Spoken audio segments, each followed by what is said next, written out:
You ready? You guys ready? If I could everybody's attention, I'd like to call this session of the Stratford Inland Wetlands Watercourse Commission public hearing, the continuation to order at 7:03 on November 18th, 2015. It's for application 2015-4. It's the construction of five single-family homes with associated sewer and drainage infrastructure. The site address is 450 James Farms Road, Stratford, Connecticut.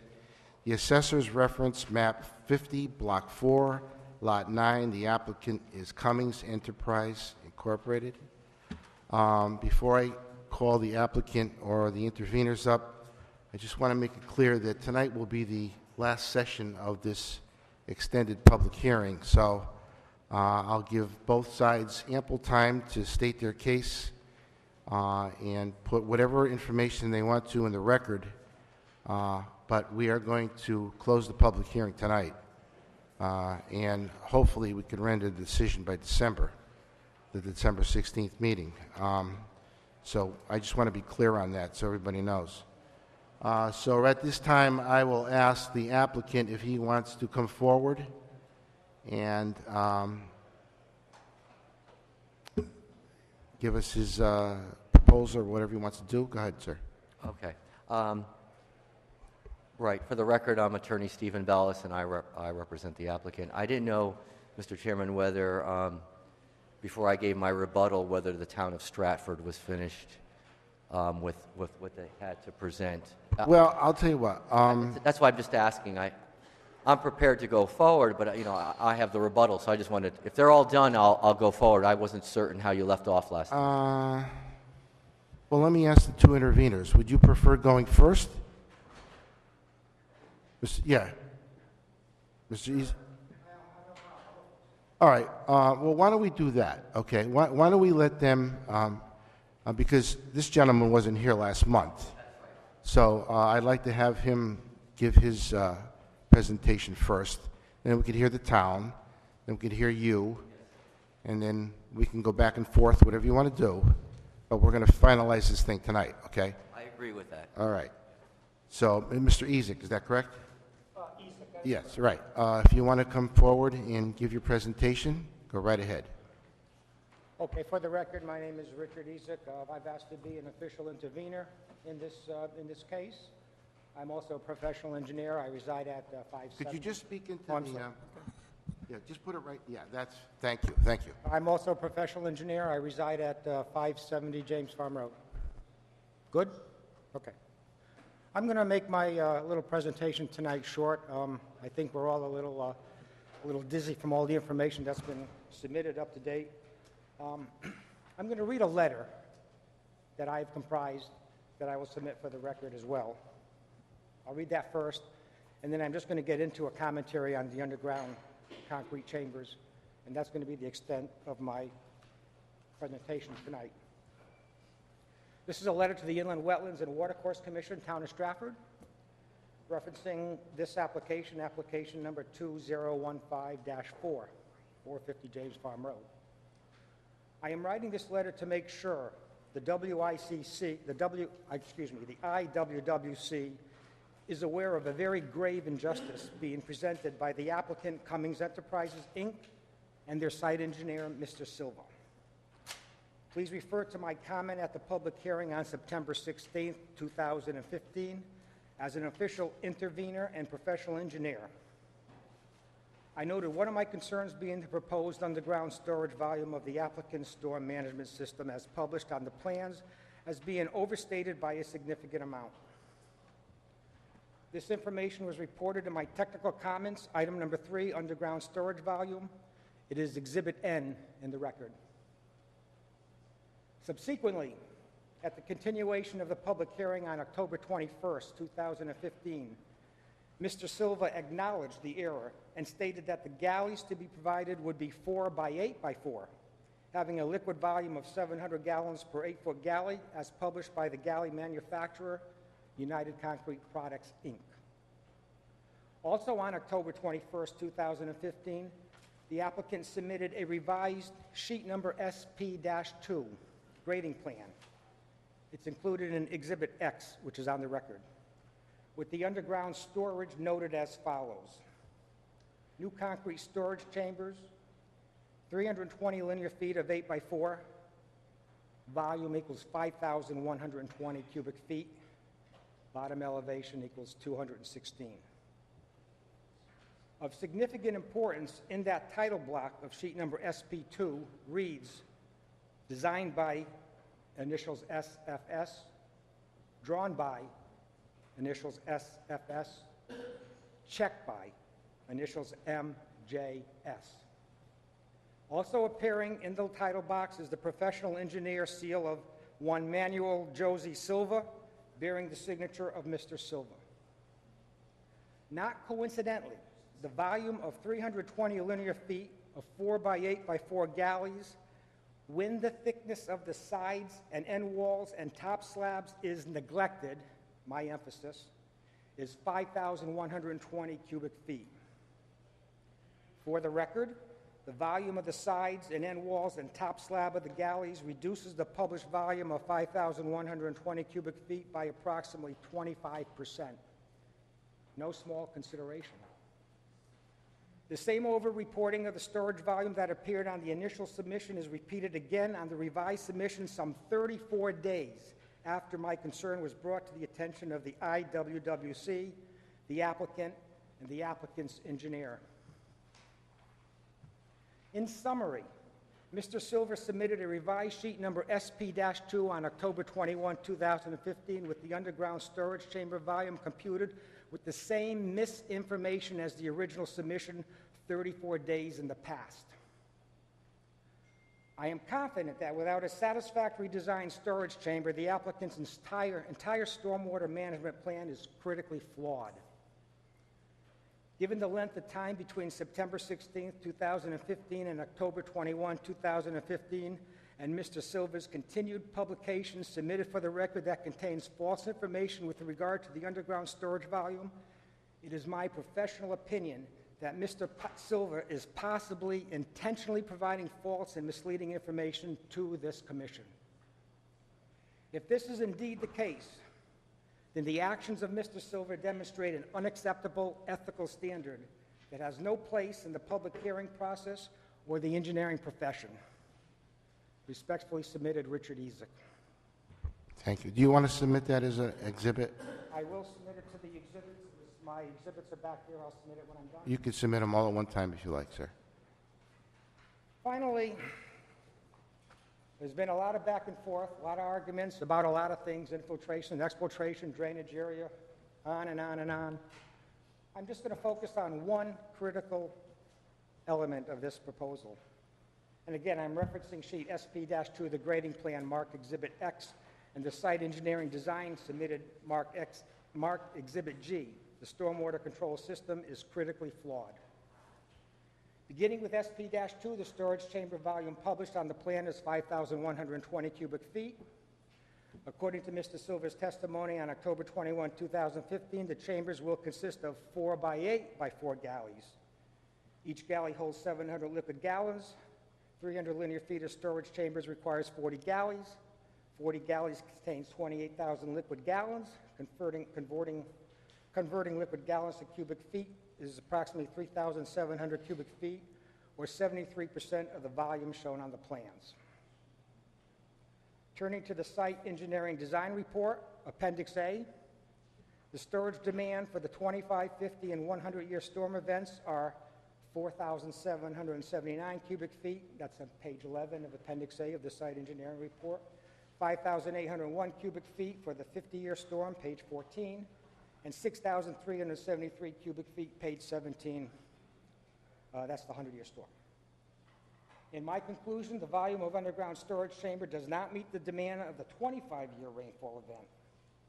Therefore, the stormwater control system does not work.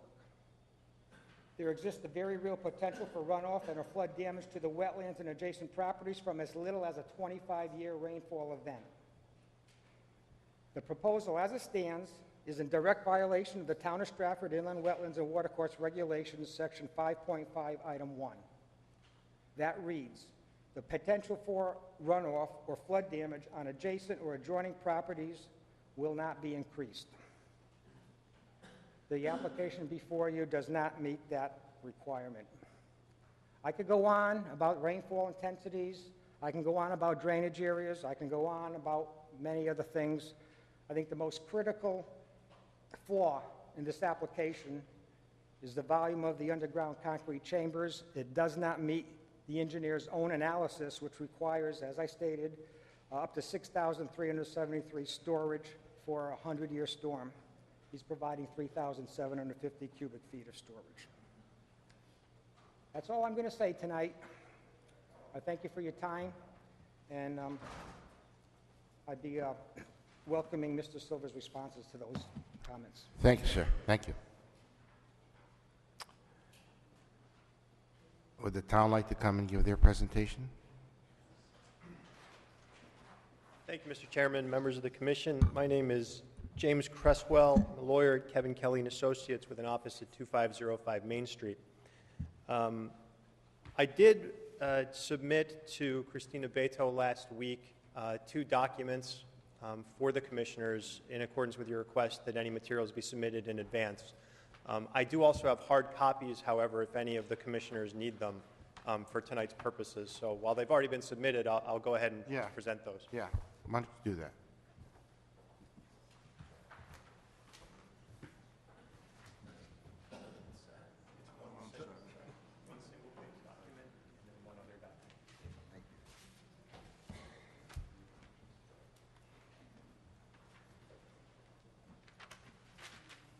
What I submitted, members of the commission, are supplemental written materials from REMA Ecological. That's a soil scientist who provided a written report that was presented at the last public hearing. This is a supplement that's been presented in response to a written document provided by EPS and Michael Klein, the soil scientist for the applicant, that was submitted at the last public hearing as well. In addition, Tim Casey, an engineer from STV Incorporated, who spoke to you all at the last public hearing, has supplemented his response with that single-page document that's before you. Both Sigarin Gadwa, PhD, a soil scientist who authored the REMA ecological documents, and Tim Casey are present tonight. Mr. Casey obviously spoke to you all at the last public hearing, and in the interest of time, given that he has added a relatively brief supplement, he's here and prepared to answer any questions that the commission may have, but I think that the written documents speak for themselves, and in the interest of time, I had not intended to have him address you again unless you had additional questions. Dr. Gadwa is here and was not able to attend the last public hearing.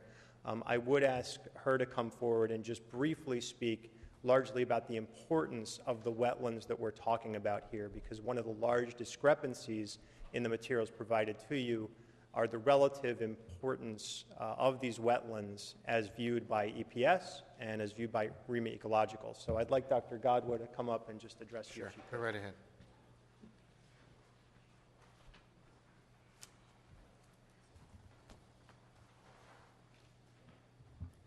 Well, first, I actually have a master's, but I'm not a PhD. That was, it's not correct.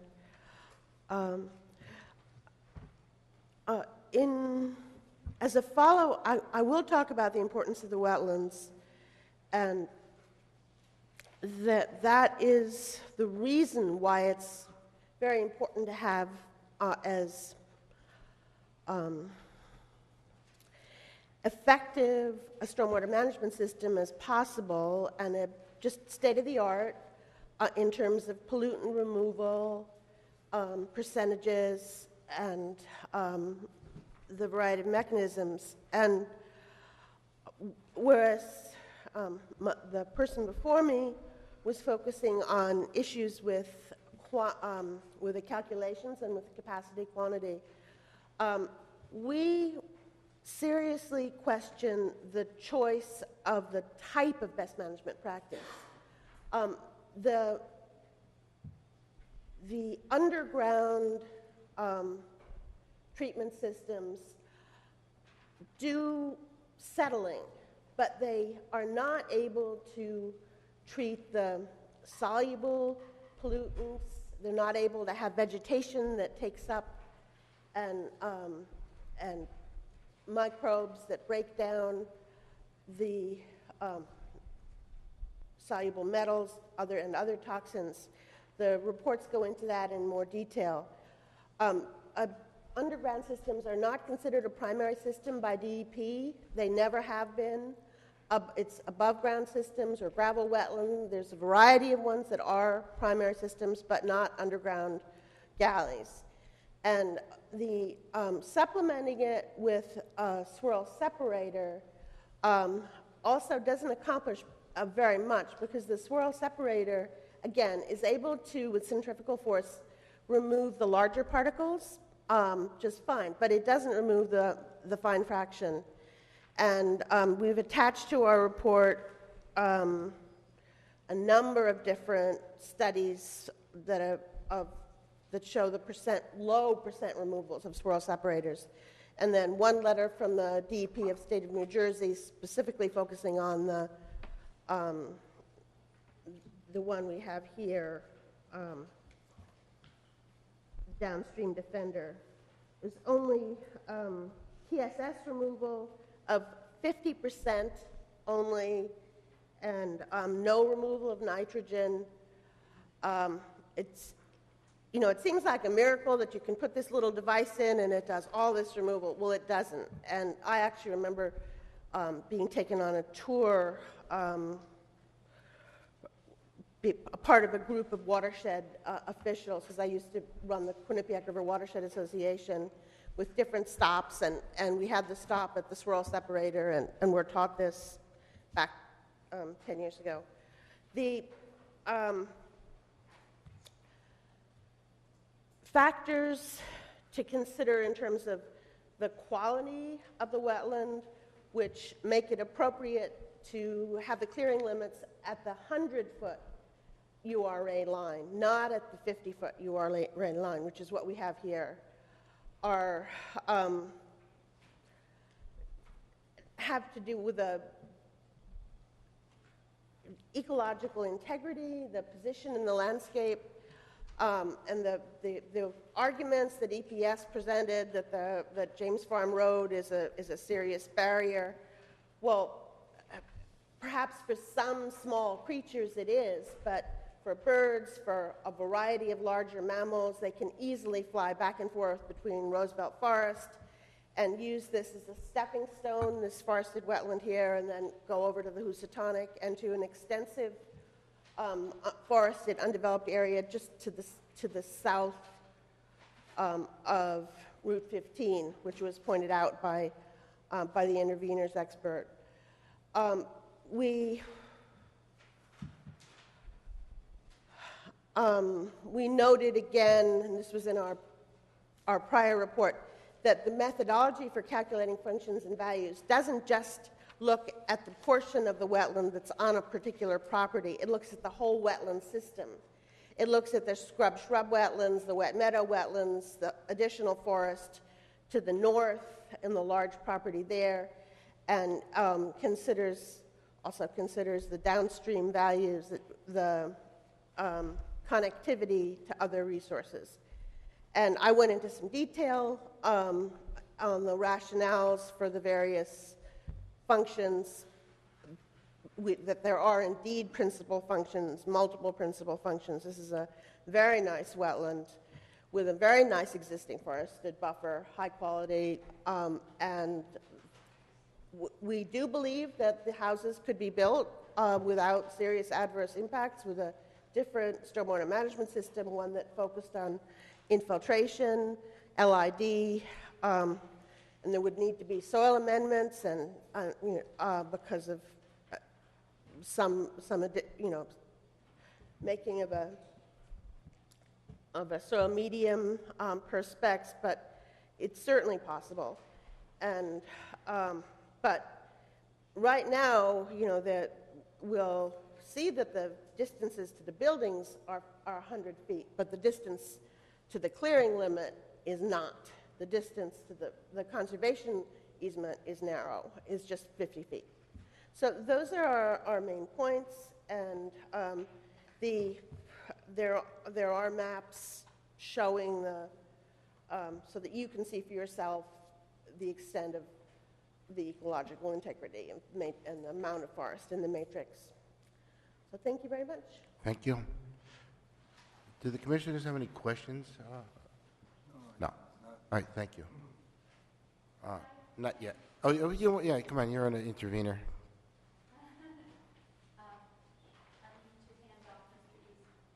Yeah, sure.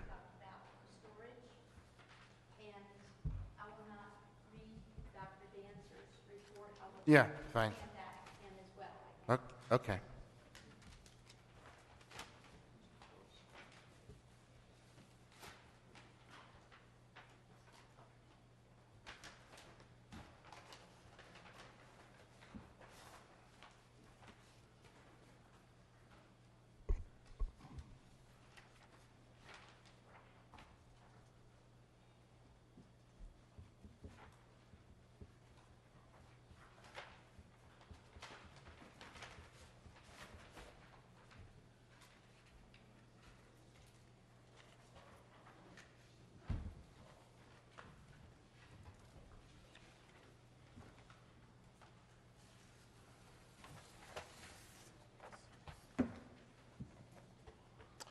Yeah, go ahead.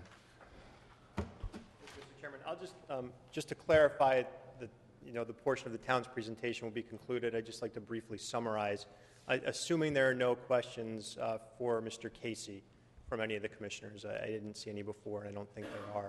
Are there any questions to Mr. Casey at this time? Staff? I have no questions at this time. All right. I want to make it a general point that after everything has been entered into the record, I'll be doing a thorough review of everything along with the commissioners. And if we have any questions at that time, we will bring them up to you before we make a final decision on the application. We will not be bringing in any further information. We'll only be asking questions based on what was already received. So there may be questions, yes, but not at this moment. We'll have to review everything. Understood. Thank you. I'd just like to briefly summarize by sort of distilling the written comments and the testimony that you've heard from REMA Ecological and from STV. The soil scientists have concluded, based upon all of their background, history, and experience, and their visit to the site, that these wetlands are valuable, that they have the following principal functions: nutrient uptake as a wildlife habitat, production export, and aesthetic value. They document specifically the impact that the substantial loss of the mature hardwood trees that result from the clearing of those trees that will have to be done in order to build this development will have upon the wetland. That clearing of the trees will result in decreased nutrient uptake, decreased pollutant removal, and increased sediment, all of which flows to the wetland. And when you couple that with the conclusions by the engineers that the drainage, and not just Mr. Casey, but also Mr. Ezek, who's intervened, that the underground storage simply is not sufficient to accommodate the stormwater. All of that water, all of those pollutants, all of that settlement will go into this wetland. The result is that the wetland itself will be subjected to increased pollutants, increased nutrients that had previously been removed, and increased runoff, which will impact the wetland and the wildlife, which REMA Ecological State use it as a stepping stone and find that it is in fact connected to Roosevelt Forest, which we know houses a lot of animals and a lot of life. So I think the evidence before this commission is clear, based upon the materials submitted, that this plan, as submitted, will not sufficiently protect the wetland, and therefore the town's position is that it should be denied. Thank you. Thank you. Any questions from the commissioners at all? No? Staff? No. All right, hearing none. I will listen to the applicant now if he wants to give a little rebuttal to the information that he's received here. Yes. And you have information you want to submit to us tonight, is that true? Yes, what I've done, as you may know, is I had emailed to the administrator responses that we had to either the town or the intervener's comments, and she asked me to provide 10 hard copies. Okay. So these have already been submitted via email, and I'm just providing. Yeah, but submit the hard copies. Okay. Yeah. So just so the record is clear, I know she keeps good track. I'm submitting the Environmental Planning Services report of November 11th, 2015. The comments from Pat Rose, Tizio and Company of November 13, 2015. A copy of the reduced map, so everyone has a copy of the map, and the site engineering design report as amended November 13, 2015. That's what I'm submitting. Yeah, we'll take them here and we'll get them out. Okay, great. Thank you.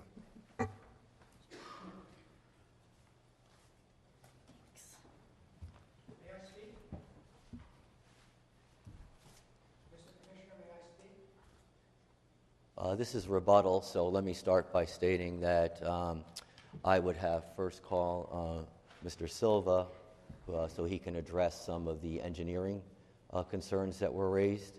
A lot of it is in these letters, but I'd just like him to summarize and be able to verbally respond to the commission. Right, if he wants to respond to what he's heard. That's correct, sir. Right, exactly. Manuel Silva of Rose Tizo and Company, registered civil engineer in the state of Connecticut. First, I'd like to, I don't want to really address any personal attacks, but I've been in front of this commission many times, other commissions throughout the state, and my goal is always to tell the truth, no matter how the outcome of the project, approved or denied. I don't try to deceive anybody intentionally or anything. Do I make errors sometimes? Absolutely, but I do not intend to, and I'll explain what happened with the numbers here. So what I want to do is first off go over the 4x4x8 galleries. The other engineer is correct. There was that the 4x4x8 holds 700 gallons inside storage. So what we do on the plan, SP2, clearly calls out 440 lineal feet of gallery. 440 lineal feet of gallery. You divide that by 8 feet, which is how long each gallery is, gives you 55 units. 55 units times 700 gallons per unit gives you 38,500 gallons of storage.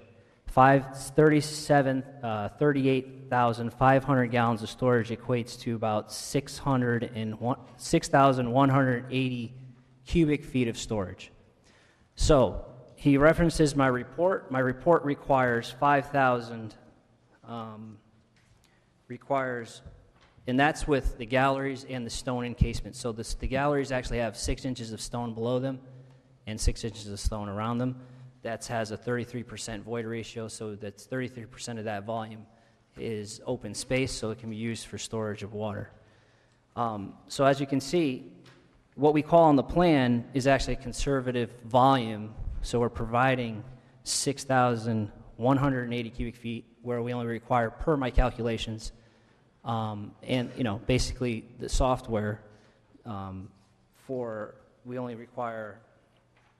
The software is only requiring, let me just make sure that number is correct here, 5,120 cubic feet. So there again, we're trying to do a conservative design where we're trying to attenuate, basically control up to the 100-year storm per this board's request.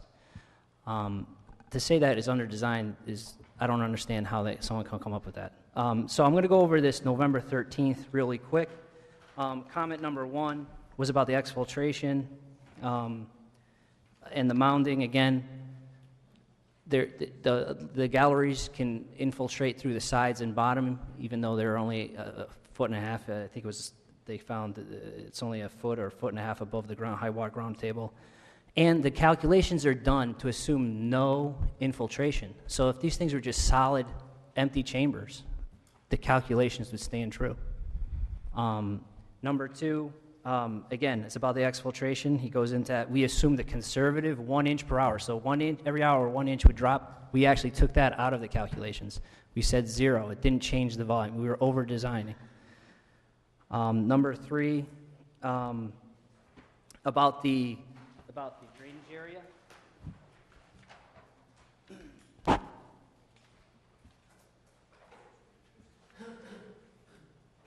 We essentially assumed that the entire site goes into the system, which is in reality not true. That's actually a conservative statement. So what happens is essentially the part of the site that's towards the wetlands from the cul-de-sac doesn't go into the system at all. It's right now is in a vegetative state, and in a vegetative state, I don't think that's a medical term. It's in a state of vegetation. It has growth, grass, trees. And in the proposed condition, it'll stay the same. So 0.66 acres here was assumed to go into our system, and yet it doesn't even go into our system. It goes directly into the wetlands as it does today, unchanged. So with that, as you can see here, we came up with 37% impervious area throughout the whole site. So we took the whole site, including the driveway, which pitches towards James Farm Road with an existing driveway there right now. We calculated for that whole area. So I don't understand. So it's incorrect to say that we didn't account for the area. He's coming up with an acre, 2.5 acres, something like that. But we actually used the whole site that was surveyed. That's the complete site, and the complete site does not go into our stormwater control system. Some of it goes off into the wetland as it does today. It's not impervious. We're not changing it. It's going to stay a wooded area. Number 4, it was about the oil separator. And I think STV has also put in another memo saying that we did address that issue. There was 2 catch basins down by the driveway that maybe at one revision didn't connect directly into the water separator. We have that now goes into the water separator along with all the other catch basins. I think that was an early revision. Number 4 was about the 12 inches. I think I went over it last time. It was just a trigger. No, we never anticipate 12 inches being in there. The dynamic separator will clean up any water that goes in before it goes into the gallery, so we don't anticipate anything there. Again, number 5 was about the volume, and I think I went over that quickly. Number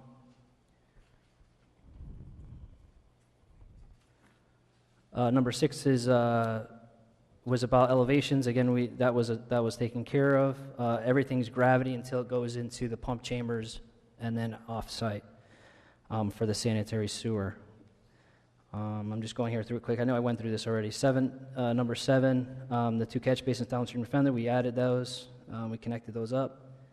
The 4-foot drop, from the outlet. So the outlet has the metered flow, which is the little amount of flow that was coming out of the control structure, comes out of this retaining wall here. And that goes down to a splash pad of riprap to reduce the energy. And then from there, it's a stabilized turf or turf mats or grass that's reinforced so that there's no soil erosion, even if the velocity gets up a little higher than we anticipate, which we anticipate to have very little velocity because it's coming out just a small orifice in the normal storm events. Number 9, access to maintain the systems. The galleries and all the systems have cleanouts at either end. The dynamic separator has a manhole. The galleries have ports for cleaning. Number 10 was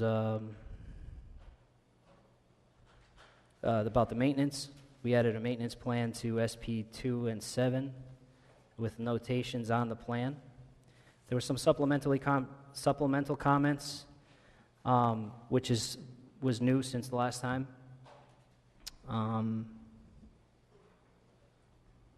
Again, it was about catch basin 1 and 2. It was from I have to apologize because there's multiple comments from multiple interveners, so I have to address them all. So the two catch basins that were in question are essentially these two here, and they connect right into the downstream defender now, where I think at one time we had them connecting straight into the gallery system. And then again, the question about the GPM of the pumps. So the pumps will be designed once we know the elevation of the gravity sewer in James Farm Road from the WPCA application. And then once we know where that elevation is, we'll be able to size the pumps accordingly.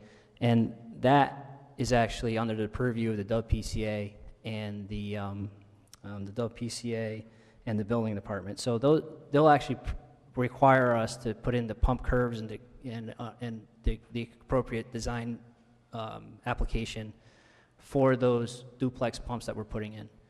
I think I went over the duplex pumps and how they work last hearing. If I didn't, correct me, because I do a couple of hearings a week. Did I explain how the duplex pump system works? You want to go over it again? Sure. So the duplex pump system is basically, we're going to have two sewer injector pumps that are grinder pumps inside of a tank. That tank holds up to 24 hours of the anticipated flow per the state regulations. In addition, as a redundancy, we have a generator that's propane fired to power the generator. So the duplex pumps, basically, we're going to have two pumps. One pump is enough to do, so we designed the one pump system. We designed it so that the one pump can operate for the flow that we have alone. But what we do is we put two in there as a redundant system so that when the flow gets to a certain height, one pump activates, drains the tank, and then on the second cycle, when it fills up again, the next pump, number 2, turns on and cycles. The reason we do that is to exercise both pumps, and so that one pump doesn't stay stagnant, and then it actually could damage the pump by not working. And then we'll also have an alarm phase to the tank where they have a sensor if the fluid level gets above the on switch, meaning that either a pump hasn't turned on that was supposed to turn on, or that there's more flow than the pump can take. At that point, both pumps turn on simultaneously and double the capacity of the system, and then they empty the tank with both pumps at the same time.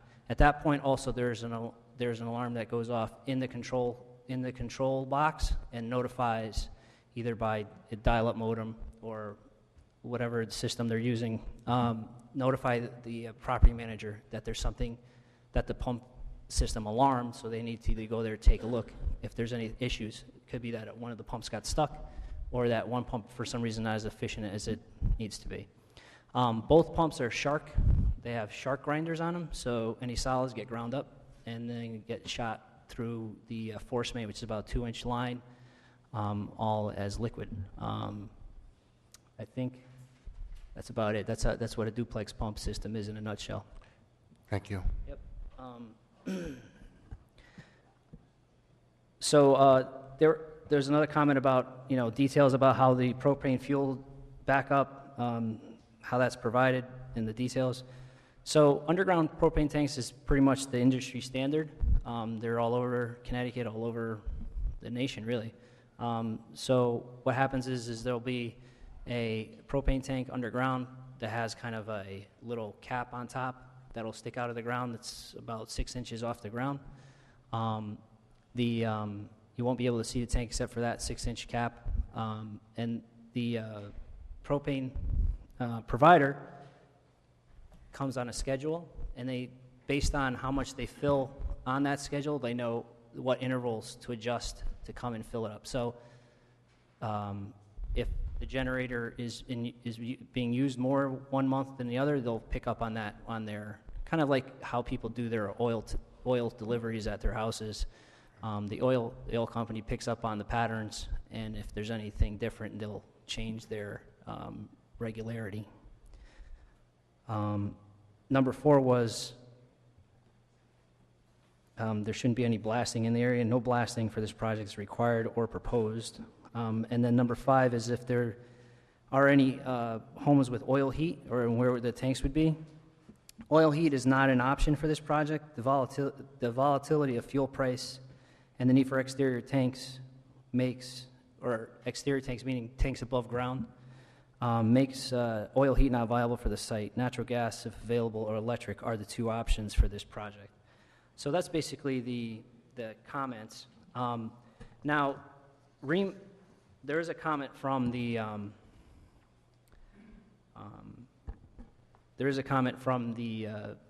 environmental consultant about the DEP's requirements for primary and secondary treatment. I do have a response for that.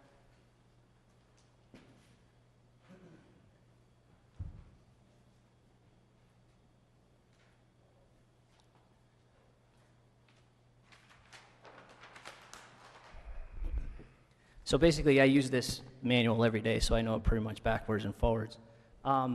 The stormwater manual for the DEP, so you have different types of water treatment structures or facilities or things you can use to clean the water for these different types of pollutants that can happen, or they also have a category for volume reduction and a category for stream protection and one for peak flow control. So different tools you can use to try to control certain things, right? So this is right out of Chapter 11, out of this DEP manual. And another thing I'd like to submit is kind of a summary where I only put in the article that I wanted on there. You don't need, there was obviously more on this page, but it wasn't pertinent to what we were going to talk about, so I'm going to submit this. You can give it to me here.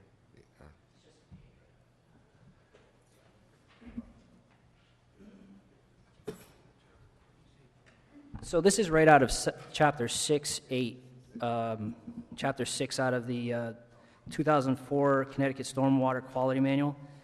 Section 6.4, stormwater treatment practices can be combined in series to enhance pollutant removal and achieve multiple stormwater objectives. To use a series of treatment practices as well as a site planning techniques and source controls is referred to a stormwater treatment train. The use, so I'm sure you probably heard that before, stormwater treatment train. That's a kind of a catchphrase that everybody's using now. The use of the treatment train approach can, and then there's a bunch of things that you can do to reduce certain pollutants and things of that nature, but I want to bring your attention to the last thing here. A treatment train may consist of the following types of practices in series to satisfy the design criteria in Chapter 7, which is about water quality. Multiple primary treatment practices, a combination of primary and secondary treatment practices, or multiple secondary treatment practices, and that's essentially what we have here. So I have the 3 practices that we're proposing, plus we have, as everybody is saying, the wetlands are important. And why? Because wetlands have a function of purifying water, habitat for animals, things of that nature. So I actually added on here also the stormwater wetlands. So this is our treatment train, basically, and this is right out of the DEP manual as to what these treatment things, I don't want to use the word things, these treatment structures do. So basically what we have here, and the first is sediment, phosphates, nitrogen, metals, pathogens, floatables, oils and grease, dissolved pollutants. That's basically the pollutants that you could have. So the hydrodynamic separator, which is our downstream defender, removes sediments, phosphates, nitrogen, metals, floatables, oils, and grease. So it's not good at dissolved pollutants, as the previous speaker had. But here, this is where some of my colleagues and myself have a little bit of an issue with the designation of the underground infiltration systems. So in the DP manual, it's considered secondary treatment. But they're also, if you use it as a filter, meaning that you have water coming in and then you have an under drain, then it's a primary treatment. So there's a little bit of a minutia there. In my opinion, infiltration, if you have a good infiltration systems are a primary treatment. Because as you have a septic system that treats the water before it gets to the groundwater. Essentially, that's what these systems do also. So, irregardless of that, the infiltration system is good for sediments, phosphates, nitrogen, dissolved pollutants. So that's where what doesn't get picked up by the dynamic separator gets picked up by what the infiltration galleries do.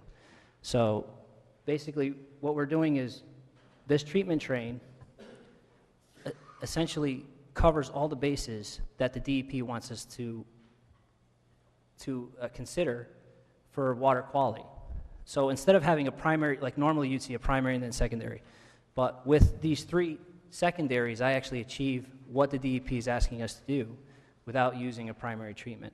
So then the third one here is there's also on the outlet, the water that may come out in a slow fashion from that control structure from the infiltration galleries will go over a protected turf area. So it's like it's basically grass with a matrix in it to hold it together for soil erosion control purposes.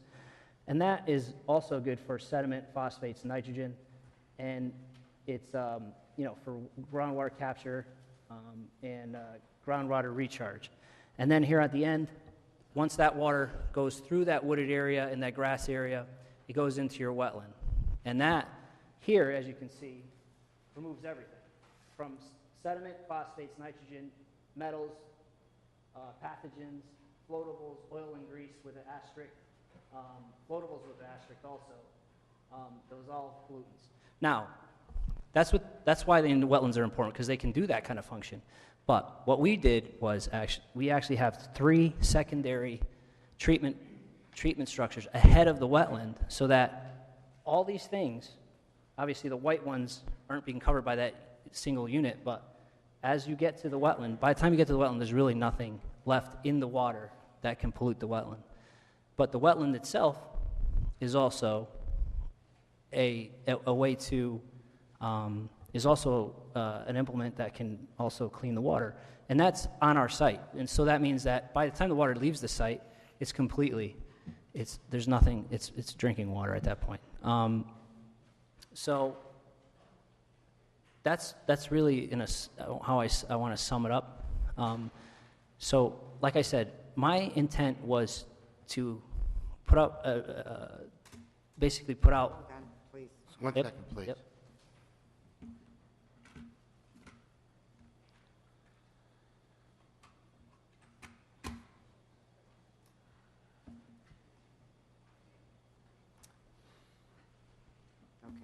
Go ahead. So basically, my intent is to put out the best design for the project at hand. I really tried to design this so that it was conservative, and for volume, we have a reduction in all the storm events right up to the 100-year storm. That's right in the calculations. And as to how we treat the water for water quality, I really put a lot of thought into it. And as you can see, even in the manual, it says straight in the manual that the treatment trains, as long as you think about what each element does, you can use multiple secondary treatments versus one primary and one secondary. Because even if you just look at it, one primary, one secondary, it could be things that are missed. Here, there's obviously nothing missed. There's 3 implements that before it goes to the wetlands that pick up all the contaminants that could possibly be in there. So, if there's any questions. Yeah, I have just one question, and it always reverts back to maintenance of the system. Mm-hmm. How are these systems maintained over So, time? basically, there's going to be the main things that are going to be maintained are the gallery system and essentially the hydrodynamic separator. So that's what's really going to pick up all your sediment and most of your floatables. And I know there was a question as to cost and how you maintain that. So there's 5 units here. We submitted some plans to property managers and things of that nature. I really wanted to have like a cost estimate with their letterhead, but I couldn't get one tonight. But what essentially is you're spending about less than $1,000, well, let's say $1,000 to have a vac truck come every year to vacuum out the hydrodynamic separator and the galleries if it needs it. And again, that's a conservative number. There's only one unit, and the galleries just have, I think, 4 ports. They do it in a couple hours. And then, since they're there, you'd probably vacuum the catch basins also. So that's about $1,000. Then, for maintenance of the generator, it's about $200. So every year, electrician comes out, generator maintenance person, usually an electrician, comes out, changes the oil, spark plug. That's about $200. And then I think we should put in about $800 a year for a fund for the sewer pumps. So the sewer pumps really don't need any maintenance per se unless something gets stuck in them. But with the way that grinder pumps work, that's essentially very rare because they chop up everything. I mean, that's the way they're designed for it. They call them shark grinders. So what they should do is about $800 a year they should put away for the eventual replacement of the pumps after their life. And a pump usually runs somewhere, I think we have someone here that on the board that probably knows better than me, but around $5,000 to replace a pump. So if you divide, that's about $2,000 a year. For 5 units, you're talking about $33 added to their condo fees a month. It's pretty reasonable. I mean, and then I'm sure there's more for snow, they're going to have to tack on some for snow removal, things of that nature, but that's all things that are normally in a condo declaration.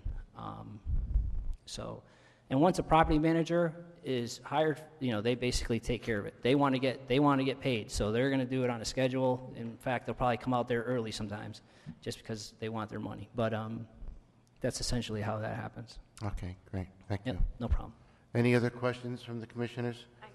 We'll do the commissioners first. Mr. McCann? Yes. Just put your... Oh, that's okay. Has that exhibit been submitted as evidence? That's going to be submitted as an exhibit, correct? Yeah, I'll hand in the board. Yeah. So basically what it is just No, pages but right out of the we manual. want to have the details on that because we're going to review all that. So, Okay. All right. Yep. Can you, No, I understand. Yep. yeah, can you send a PDF, please? Yeah. Yeah, I mean, of just the pages or the whole manual? Just the pages, yeah. that Yeah. you're referring to. Yeah. Yep. Basically, that information that you have right there. Yeah, not a problem. All right. Any other questions, Mr. Blake? How many feet of sewer is this pumping? This is a forced system, am I right? Yeah, it's a dose system, force system, engineers call it dosed, people call it forced, I mean. Well, there's no gravity at all, right? It's all forced to the sewers. So, it's essentially the pump is here to the street. Let me see, that's about 100.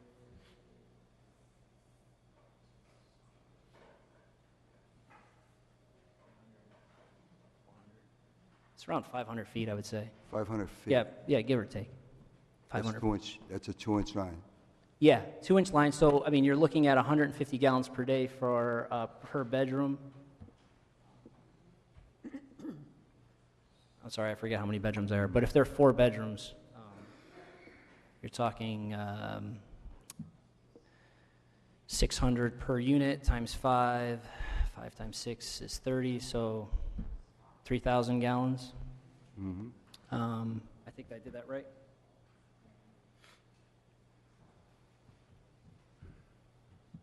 Yep, 3,000 gallons per day, which would mean probably a minimal pump, like maybe a 3 horsepower per pump, something like that, or less. Mm-hmm. I mean, that's without knowing the head difference, the head loss in the pipe. Right. Yeah, I mean, it's not by any means. That's all going to be designed during the WPCA application for the connection. Yeah.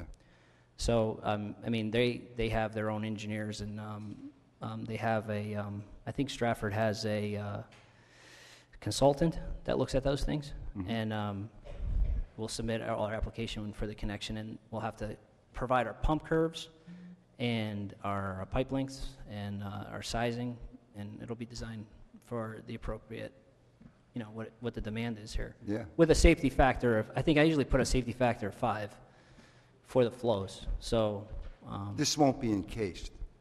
the no, plastic no, one. there's no need. No, it's a straight shot. Yep. And we'll have check valves on it. There's a check valve box right after the pumps. They'll be below frost, so they won't freeze. Yep. Any other questions from anyone? Staff? Yeah, on the stormwater quality report that you just showed, what is the efficiency of pollutant removal? It's Well, probably not 100%. depends. I know there was a submission of something about downstream offender having 50% TSS. So the Yukon study had it at something like 80. The Maine study had it somewhere, I think it was 95. New Jersey has it at 50. It depends on how you're testing it, I guess. Not I guess, I know. I mean, there's different ways of testing things in different environments.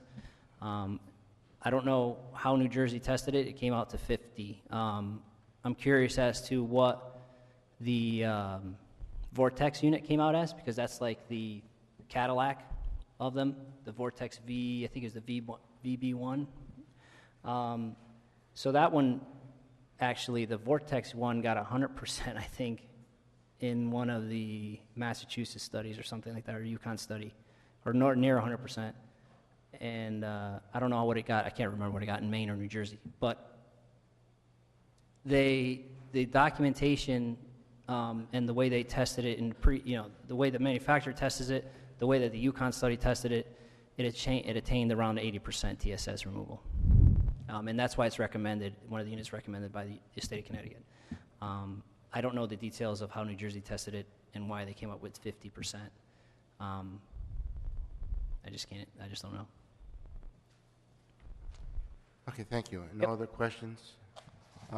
Yes, Tom? Yeah, all right, if you do. Because what I'm going to suggest is, you could come up to the podium, but what I'm going to suggest is, with all the information that has been submitted up to this point, and what has been submitted tonight, not that you can't say anything right now, but if there's going to be any rebuttals or any type of correspondence from the applicant, I'd like to have it in writing into the Wetlands office by next Wednesday, all right? That's going to be it, because we have to review all of this stuff, all right? And it's going to take a lot of time. So if you want to formulate what you've heard tonight, and you have something you want to, that's on the record now, not anything that hasn't been presented tonight, get it into Christina's office by next Wednesday, because that's going to be it, all right? So just as long as everybody knows that. So if you want to just make a comment now, fine. I don't have a problem with that. It actually was just a question for Mr. Silva. I understand Sure. this is the applicant's rebuttal. Sure. The Go town right ahead. He's not anticipating That's submitting okay. anything. Mr. Silva, I was just wondering if you could tell us if there are any changes to the plan reflected in what's been submitted on the amended documents dated November the 13th compared to the documents that were submitted previously. Has there been any, okay, just to clarify, there has been any changes from the original application to what was submitted on the 13th? Really what I want to know is, are there any changes to the plan and or design that are reflected on the amendments to the site plan and to the documents that are dated November 13th, 2015, compared to what were shown and presented at the last public hearing in October? No changes. That's all I want to know. Obviously, the town would object if there are changes being submitted for the first time on rebuttal, but if not, obviously I haven't seen the documents. If not, obviously there's nothing to object to. Okay, fine, thank you. Steve, you want to say anything? Okay. And the same pertains to you. If you want to get anything in writing pertaining tonight's meeting, get it into the Conservation Office by next Wednesday, okay, sir?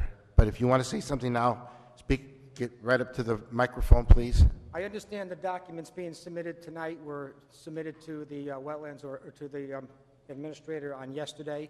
Yes, I had the opportunity to look at them for about 15 minutes. that's why I'm saying you have a week, I right? would say on drawing SP2, which was submitted yesterday, the storage chamber volume has changed significantly. Prior, it had 320 linear feet of 4x8 by 4 galleys. It now has 440 linear feet of 4x8 galleys, a 38% increase in the amount of storage he's providing. So let me just take the fluff off of this stuff. Because what's happening here is for the first 60 days of this public hearing, the applicant has been adamant that his 320 linear feet of 4x4 or 4x4x8 storage galleries is sufficient for his drainage system to work. Suddenly yesterday, he has a metamorphosis, whatever you call it. Now he needs 38% more. 38% more, and he gives these documents yesterday, and he expects us to be able to review them and respond intelligently by Wednesday. I think we deserve more. I think I, as an intervener, deserve more. I think the commission deserves more. I think the entire group here deserves more. And while I'm at it, I'll also offer this. This is the new site engineering design report that was also submitted yesterday. And I go to the page where he has, he routes this stuff through he uses a software program. And basically, the input, well, bottom line is, what's here in his site engineering report is a complete disconnect from what he shows on his plans. And I'll give you an example. His site engineering report is still calling for 320 linear feet of storage, of galleys. He's still using 4x4 galleys. He's not deducting anything for the sidewalls, the top slab, or the end walls. He's still got the same garbage in here that he's had for 60 days. He's changed his outlet control structure. In his analysis, his outlet control structure calls for 10 outlets, 8.7 inches in diameter. Previously, he had one outlet at 9.2 inches. This is, I'm insulted by the garbage that's being submitted tonight here at this public hearing. And I demand that we have, to ask us to have an intelligent review of this material that was submitted yesterday by Wednesday, it's just unthinkable. It's a whole week. How long do you want this to carry on? I'm sorry? How long do you want this to carry on? You have a whole week. I want Okay, all right, so we have to come up with a finite point, because we have to review everything that you come back to us with. All right, I don't think it's unreasonable, I'm sorry. Is there anything else you want to say? Yes, since I'd like to address the sanitary lift system. Sure, as well. go right ahead. What I've done is, I did my own preliminary engineering on the pump system. I sized the pump based on just some very rough estimates. And I went to Zola Pump Company to take a look at what kind of pump would meet the demands of the system. And I downloaded the owner's manual, and I'm going to submit it for the record. And just for the record, the owner's manual lists a whole series of things that can go wrong with these pumps that would shut these pumps down completely. And I'll just read off a few of them. A blown circuit breaker fuse will shut the system down completely. Thermal overload shuts it down. Defective capacitor circuit, clogged impeller, defective float switch, low oil level in the motor shell, an airlock, debris under the float assembly, a defective switch, clogged intake from grease or sludge buildup, clogged intake from a diaper or rag flushed down a toilet, clogged discharge line, a stuck check valve. Keep in mind now that they want you to believe, they take a snapshot in time and take a look at this application. If this project is approved, it has to stand the test of time, and we're looking at 50 years or longer. These rely on mechanical and electrical systems. They're kind of sophisticated systems. Maybe a property manager, an average property manager, doesn't know anything about a system like this. There's no maintenance. The plans do not even address the maintenance of this system, and the maintenance, according to the owner's manual, is quite significant. They ask that every 6 months the system be checked for proper maintenance, checked for unobstructed float operation, and make sure the check valve is operating correctly. That's true. Every 10,000 hours of operation, which could be in 2 years. They want you to remove the pump, inspect and service using a manufacturer's rebuild kit, and flush and clean the pump chamber. So in order to perform that maintenance, you got to shut the entire system down. Because it has an oil-filled casing, you have to allow that oil to cool for 2.5 hours. So you got to shut it down, you got to wait 2.5 hours, you got to pull the pumps, then you got to pump out the pump chamber, you got to disinfect the chamber, you got to rebuild the pumps. This is not going to be done in a day. This is going to be done over several days. So you're going to ask 5 people, 10 bedrooms, you're going to ask these people that they cannot flush their toilets, they cannot use their washing machine, they cannot use their kitchen sink. Well, for 48 hours, I'm sorry, we got to service the pumps. It's unreasonable, it's a health hazard. It's a health hazard. They continue to say that they're providing storage for 24 hours should a power outage occur.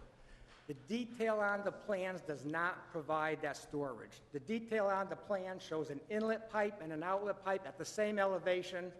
Please, someone tell me, how does that store anything? It doesn't. I think at the last public hearing, the applicant says the generator would be, if in the event of a power outage, the generator would be triggered by a battery. Who's going to maintain the battery? Who's going to check that battery? How long does the battery last going through winter? How long is that battery, is a power outage comes in the wintertime, is that battery going to be able to start the system? What about vandalism? What if a vandal comes along and says, I need a battery, and he takes it? It's gone. Your assurance that the system is your fail-safe system is no longer fail-safe anymore. There's just reason after reason after reason that the sanitary lift station proposed here is ludicrous. To expect it to last flawlessly for 50 years is even more ludicrous.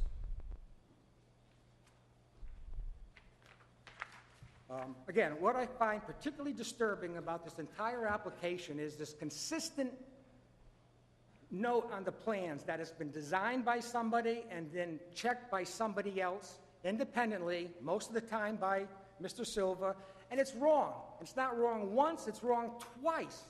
And I don't really care what Mr. Silva does at other public hearings or what he does throughout the state. That's immaterial. What matters is what he's shown at this public hearing. And what he's shown at this public hearing is consistent, providing false and misleading information on this document.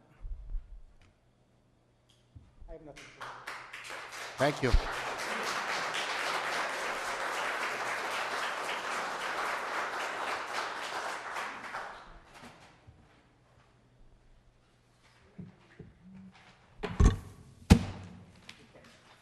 Thank you. Mr. Bellis, I just have a question, and I might have missed this.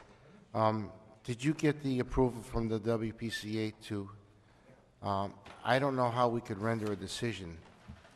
Well, it's contingent upon us I don't getting like WPCA. I don't like to do contingent applications. That's the problem. It leaves loopholes. When do you think you might hear from them? Is there any way to... Well, the wetlands application is normally done first, and that's what we did.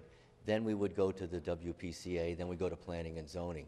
I mean, as you well know, I've never represented that we wouldn't have to go to planning and zoning for this. It's not a matter of right. It would have to be a zone change. Do you have it submitted and pending right now? Is that it, or were you waiting for our decision? Waiting for your decision.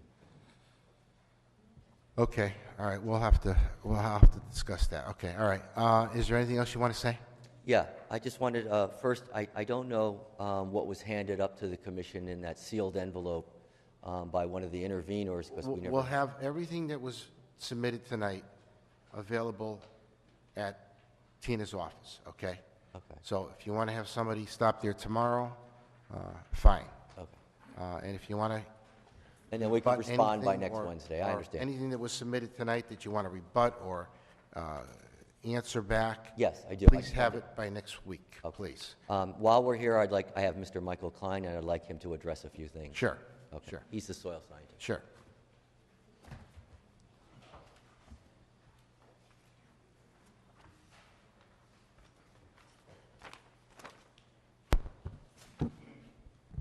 Mr. Chairman, members of the commission, my name is Michael Klein. I'm a biologist and a soil scientist. My office is in West Hartford. We've been looking at this site now for several years.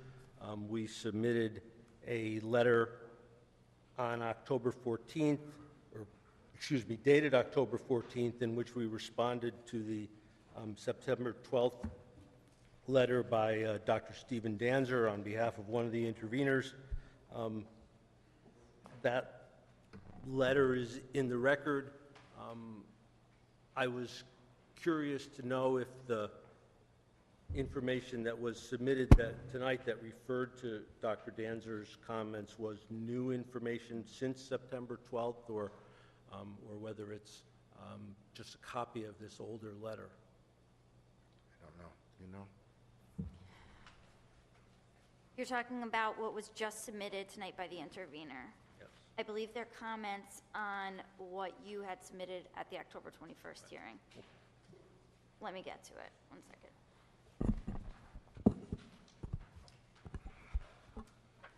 Environmental comments response to the EPS comments dated 10/14/15. What I'm going to do then is summarize our responses to my responses to the concerns that have been raised by the private intervener and the public intervener. I'm a little confused about the town intervening in a town proceeding, but I will summarize those comments, but obviously we got the REMA response document this afternoon, and now there's another response document tonight, so we're going to want to take a look at those and review those, and we will do our best to have them back to you for next Wednesday. All right. So what I'm going to do really is summarize some of these issues, because they may need to be addressed in more detail in a subsequent document.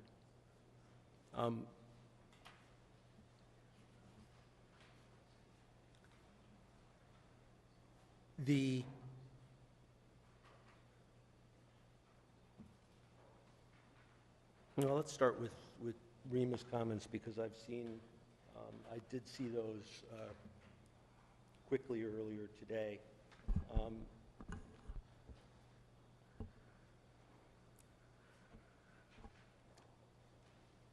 The precise limits of the wetland evaluation area, though, what one uses in this application are really not a substantive issue. A lot of what's in here, in my opinion, is a straw man and red herrings, logical terms used for types of arguments that are designed to confuse rather than clarify. The project site is a very small patch of suburban woodland. In fact, and that's not just my opinion, it's mapped by the Yukon Center for Land Use, Education, and Research, known as CLEAR, as a patch forest. What's a patch forest? A patch forest is a small woodland area surrounded by non-forested areas. Patch forests support, now that's their definition, in my opinion, and I think it's very, very clear in the literature, that patch forests support disturbance-tolerant wildlife but do not provide significant habitat for disturbance-sensitive species or ecological specialists. In fact, they may even be a sink for many species of wildlife. Wildlife will attempt to utilize those areas, and the stressors that are present may cause them to reproduce at a rate that is lower than their death rate.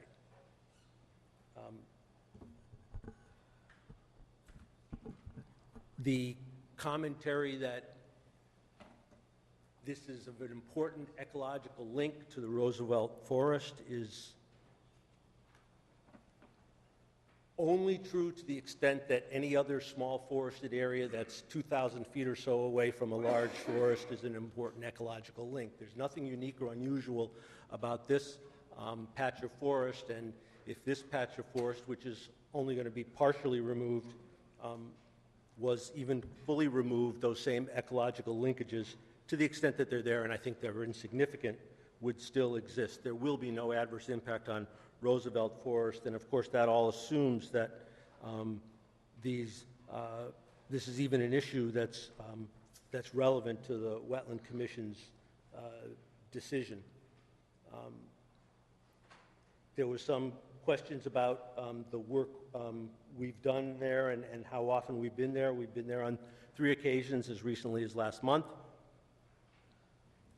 As you would expect, the elements that REMA has cited as being important to the functions and values of this wetland system are transitory in nature. Things like leaf jams, tree falls, and so forth, they occur, they disappear, they might occur again, they might not occur again, they might not occur again for a long period of time. But again, the real issue is what's the adverse impact on the wetlands, not on the upland review area, but the adverse impact on the wetlands and the watercourse. There's nothing in the information that's been provided that leads me to believe that my opinion is incorrect. The patch forest at the site, the significant discussion about upland trees. The patch forest at the site, the amount of clearing was overestimated. The risk of any significant damage to down gradient wetlands and watercourses via storm drainage systems in James Farm Road was cited as a concern.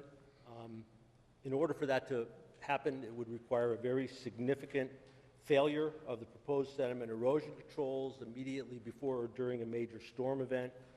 The erosion controls that are proposed for this site are very standard practices, and when properly installed, there's no unusual maintenance requirements or any reason to speculate that there's going to be a major failure.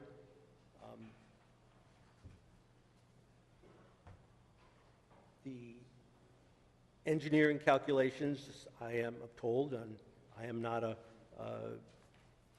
registered professional engineer, nor is either Mr. Logan or Ms. Gadwa.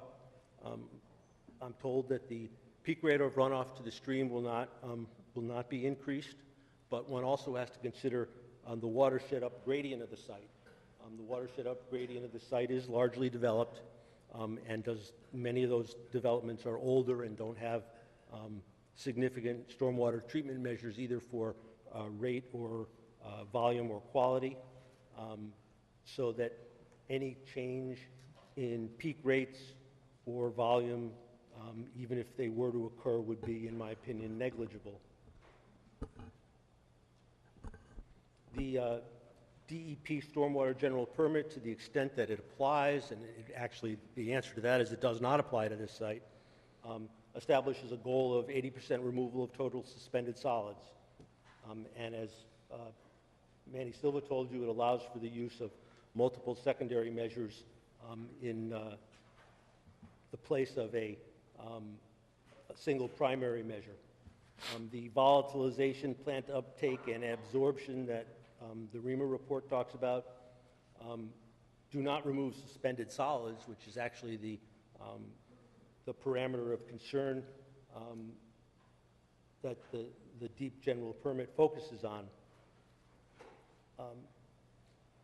There's been a major emphasis both from the water quality and the water quantity standpoint on maintenance. None of the technologies that are proposed here are unusual or unique. They're not cutting edge, state-of-the-art, bleeding edge, whatever you want to call them. These are well-established technologies. They're not prone to any unusual rates of failure. The stormwater treatment system operates primarily operates entirely in a passive way. It doesn't have any active elements. Sewage pump chambers are used throughout the state, throughout the town of Stratford. It's a very well-developed, mature technology. There's no reason to assume the multiple events that would be required to cause a significant failure. They all require maintenance. Every stormwater system requires maintenance, but in an environmental impact assessment, a wetland impact assessment, it's not appropriate to assume unusual or rare events would occur. It's just not an appropriate analysis method. To the extent that pump chambers do pose a significant risk to wetlands and water quality, that's true in many, many, many locations right here in the town of Stratford.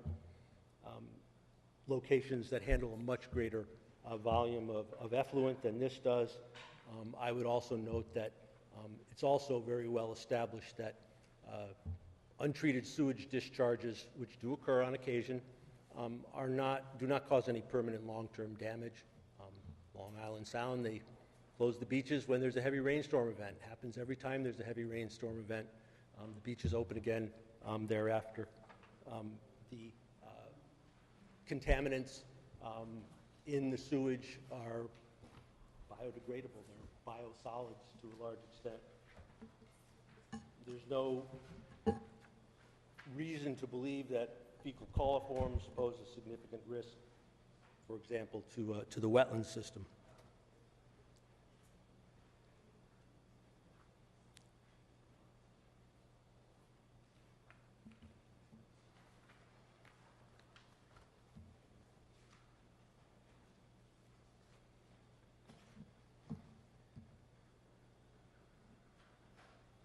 I'm not sure what the comment in the November 12th letter is from REMA when it talks about that I must have been writing about another stream stretch, although apparently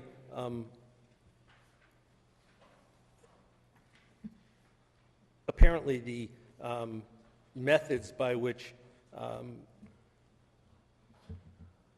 my office looks at adjacent land uses are different than those that REMA does. We looked at and provided copies in our report.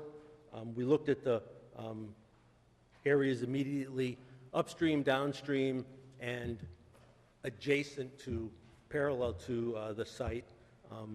Downstream of the site, the land is cleared 100% on both sides, all the way down to Judith Farm Road, a distance of a couple hundred feet. And then south of that, it's cleared on one side of the brook for a distance of almost 500 feet. To the east, on the other side of the stream, the other side of this wetland, it looks like lawn, from what I can see from the aerial photographs, looks like lawn comes right down to the edge of the stream or within just maybe 10 or 15 feet of the stream. Based on the wetland mapping and the topography, it wouldn't surprise me at all that that lawn extends into the wetlands and comes very close to the edge of the stream. You can look at the areas further upstream. There's areas that are all altered. This is a suburban landscape. The stream is crossed by streets at numerous locations. Those streets don't have any sophisticated stormwater treatment systems. They all discharge sediment and salt into the brook, and they have both the roads and the residential development associated with them have resulted in a substantial amount of clearing along the edge of this water course and stream system.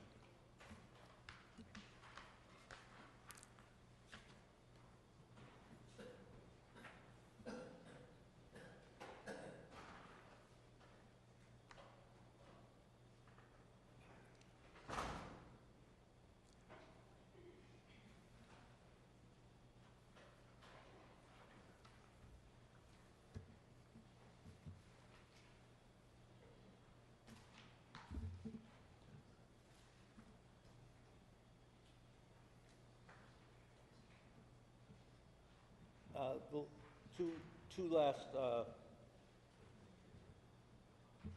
comments. One is that there's a lot of discussion about LID techniques should be used, that infiltration is the solution here. Infiltration can be an effective stormwater management technique in areas where the soils will accept significant quantities of stormwater. This is not one of those sites. The soils have a seasonal high water table in some areas. You've heard testimony about that before. I find it ironic that just about 2 weeks ago, I was in a public hearing in which REMA criticized my client's stormwater treatment system for using bioretention in an area with a seasonal high water table. And yet at this site, that's one of the solutions that they recommend. In that case, it was a rain garden for a single-family home, and there was really very little risk of pollution in any case. And we developed another technique that would address that problem. Here, it's a little bit more intensive a land use, but it's not dramatically more intensive. And if biofiltration or rain gardens are not appropriate in areas of seasonal high water table, they're not. I believe there are techniques that you can use to make them more effective, but certainly in terms of infiltrating the volume of stormwater here would require a massive excavation, which would alter the hydrology of the site greatly. I guess the other point I want to leave you with is that the impacts that both Dr. Danzer and REMA describe in their letters are dramatically overstated in terms of their magnitude of the impact. In my opinion, the magnitude is negligible. There's no data to support their position that these will cause any significant impact. And they're also largely true for any development activity anywhere in the world. And if removal of a few trees or an acre of trees that are more than 100 feet or more away from a wetland is a significant adverse impact on a wetland, then there's really no development activity that can occur in any wooded area. And I think that's true for many of the other comments, erosion and sediment control. There's a very substantial setback between the development activities and the wetland. Erosion controls are in place, and there's a very substantial body of scientific literature that shows that separating distances of more than 60 or 70 feet are very, very diminished in effectiveness. In other words, the point of diminishing returns is achieved in that sort of 60 to 70 foot range. And there's, absent some particular resource that requires very special protection, for example, a vernal pool, there's no reason for a wider offset. With the proviso that we'd like to comment on the new information that was submitted, that's all I have to say. Be happy to answer any questions you might have. Okay. Any questions from the commissioners? Staff? Good. No, we're fine. Thank you, sir.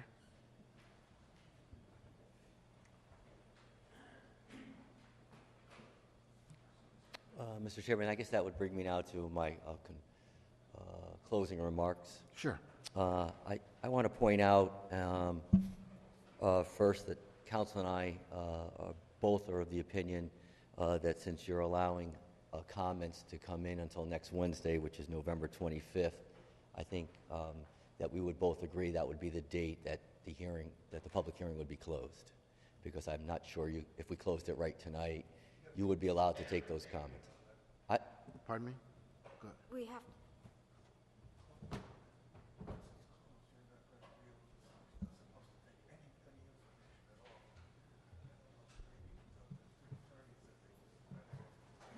we would technically need another extension, right?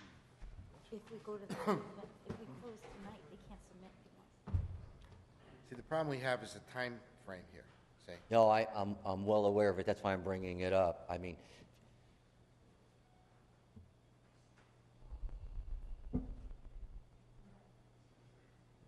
So in other words, yeah.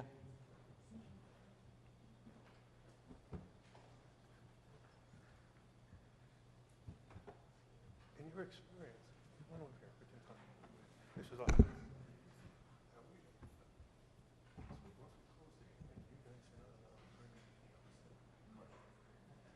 there an instrument that the utility should agree to with the parties to say that there's going to be an extension of it?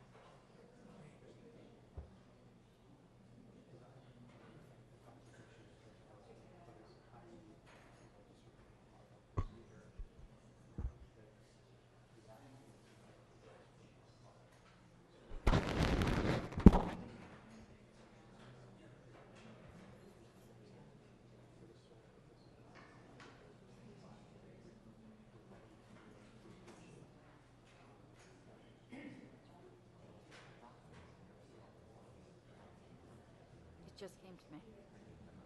So there's nothing I can do.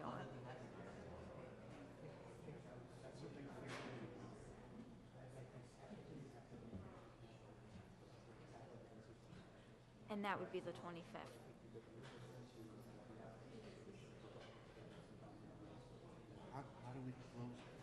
So then what I need is, I would need that in writing from you and you agreeing to an extension to the,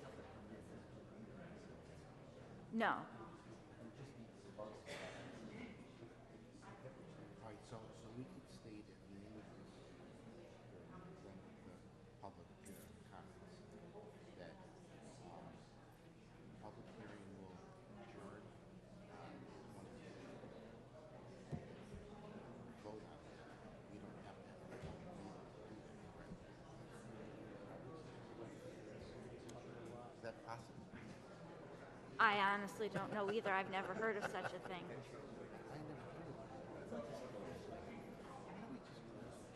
You guys, you can submit what you Right, right. yeah, it's just gonna. You get a better view. We gotta come to a final point. Yeah. Yes. All right. All right. Okay. No. I'm just going to have a 5-minute recess so we can get all our ducks lined up in terms of Some of these are yours closing the that public came in hearing. order that came So in if tonight. people would just sit tight for 5 minutes. The attorney for the application is going to just review some quick information, and then we will continue. Thank you.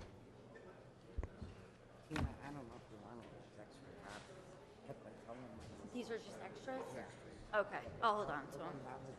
Have you been up there to see it? To talk about it? Kept on sending them back. Yeah.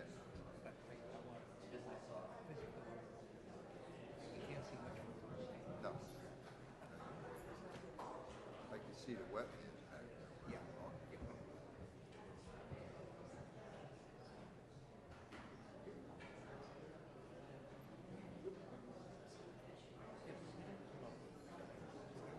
No, I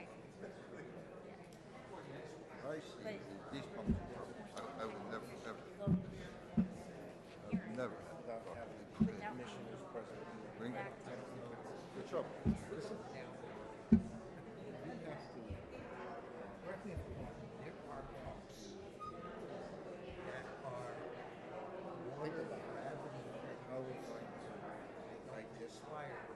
All this information. What I'm thinking is, they actually some type of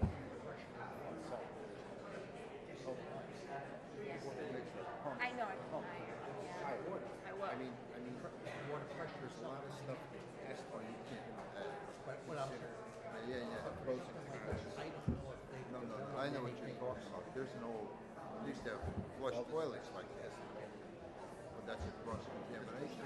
Putting potable water into the sewer. You can't do that. That's gonna get off for years. Like an outline, but there's what we listen to. When I water inspect your house, I'm looking at approval of the Right. They do have they have that has to You open up the valve, pushes the water out. The pressure. No, that's okay. No, that's okay. More suction.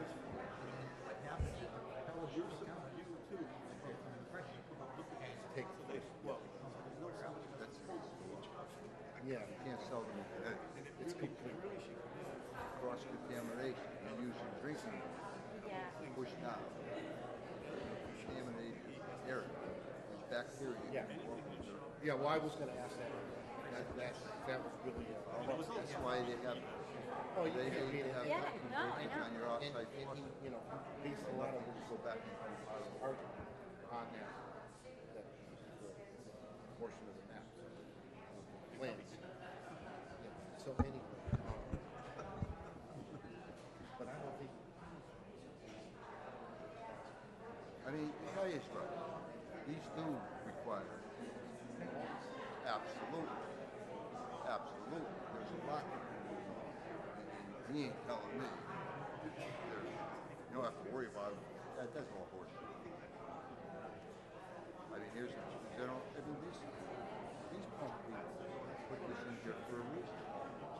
Because if you don't maintain it, they don't want it. So, which, you know, it's like anything else. It's like anything else. That's, and you got 5 houses. This to me doesn't work.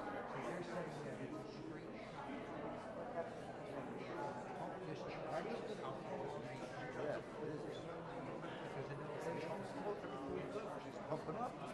It's a pump-up system. It's a force system. There's no gravity at all. There's always pressure on it. Back and Phillips in the line.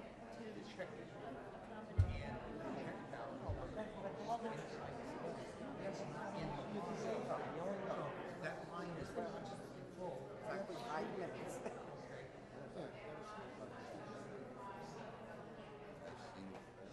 I don't even respond. I've been a job. Woman. Her son was a car accident. Make a long story. So he was a paraplegic. He used to have a every day. And she throws a rubber ball. Well, you can let me. But I'm just saying, Jammed up the fucking pump. She was very, I just want to, I just want to last one to go. See, I've seen it. I get one. They all were lit on that thing. Yeah. oh, I don't have a problem with that. That's all I'm saying. I'll wait. I'll sit down. Clean out the public hearing. Yeah. Do whatever you She want. didn't know any better. Mistaken. She was the regular sewer. That's right. And then finally, there were so many of them. Okay, if I could have everyone's attention, we're going to go back into the meeting. And I'm going to ask the public, as I always do, if anyone's will approve this application or is against this application. I have one letter that was submitted to the Conservation Office. It's a lengthy letter that I'll put into the record. I'll just give the conclusion. It's by a James Stone on 195 Judith Terrace.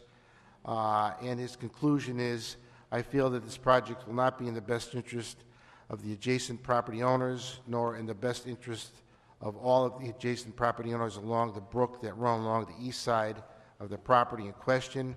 In addition, I don't feel that this project is in the best interest of the town of Stratford, considering the negative effect of the tax base and the potential for adding another environmental problem to the already tarnished image of the town. So we'll have this on file. It's going to become an exhibit. It'll be at the Conservation Office. So now I will ask if there's anyone that wants to speak in favor of this application. In favor. Now, I'm going to ask if anyone wants to speak in opposition, and we've done this 3 times now. So if you could just keep your comments to what was submitted tonight, please, on your opposition, so we don't have to backtrack 2 previous public hearings. So does anyone want to speak in opposition to this application? Please come up, state your name and address clearly, please. My name is Stan Lessler. Go to microphone. Please, right there, sir. My name is Stan Lessler at 4918 Iroquois Lane in Stratford. I've listened carefully for tonight, and my concern, if everything goes the way the applicant proposes and there's no problems with the septic system, everything's fine. However, I've been involved in it for eons of time, and I've never had that luxury. When I'm concerned, if something happens with the pumps, the monies are not sufficient to take care of the pumps, the people are not around to take care of the pumps, it's going to pollute the wetlands, it's going to violate the wetlands, and at some juncture, it's conceivable that they're going to throw it back to the town. They say we have 5 people on a inordinately small system. It's feeding 5 houses. We can't handle it. What do? It could be thrown back to the town's lap. Thank you, sir. Anyone else want to speak in opposition? Yes. Gentlemen, ladies, my name is Barbara Sabatka. I've stood at the podium before. I live at 200 Judith Terrace. I have a question regarding the propane tanks that are buried in the ground. What is to stop those propane tanks leaking and not being detected, just the same as the 500-gallon oil tanks years ago that were put in the ground? It was the best thing to do, and then they all started leaking, and everybody had to take them out of the ground to put the oil tanks back in the house at 250 or 275-gallon tanks. Now, propane is a highly flammable thing. How are they going to detect something going wrong if they have alarms and they're guaranteed and everything, and we all know with all the guarantees present, they still have problems? What do they wait till? They blow up and then repair them? And how? God forbid. So they're going to bury and have a little cap showing. Just hold on 1 second. Just have to change the tape.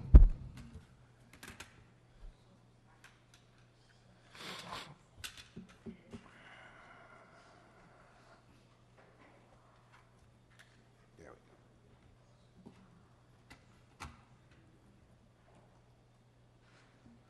go. Okay, thank you.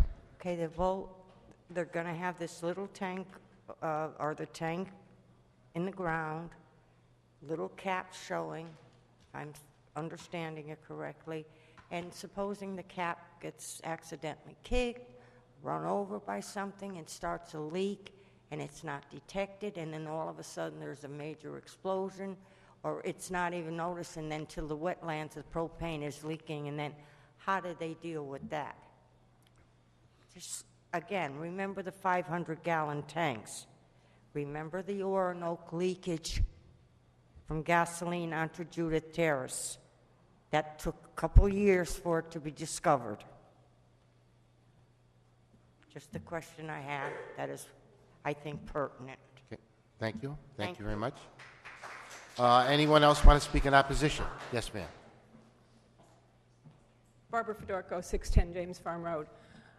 I just want to know what your consideration is towards all the other residents who pay extraordinary taxes every year to live up here in a 1-acre zoning, prime land. You're pushing 5 houses in less than half an acre. It does not seem fair that you care about the rest of your citizens who have supported you for years. I've lived there for 35 years. Many of my neighbors have lived there for longer. I don't think you're being fair to them. And I also don't think that replacing half an acre of trees with lawn is going to do anything for our environment. That's it. Thank you. Anyone else want to speak in opposition? Merrill Pruitt. I live at 575 Peters Lane, and I have a brief statement to read concerning 400 people that are part of the Concerned Citizens Group. From numerous reports from the many professionals involved at each public hearing, it is my understanding and our understanding that everyone is getting the picture that the IWC application 2015-4 concerning 450 James Farm Road is flawed with many errors and a lot of misinformation.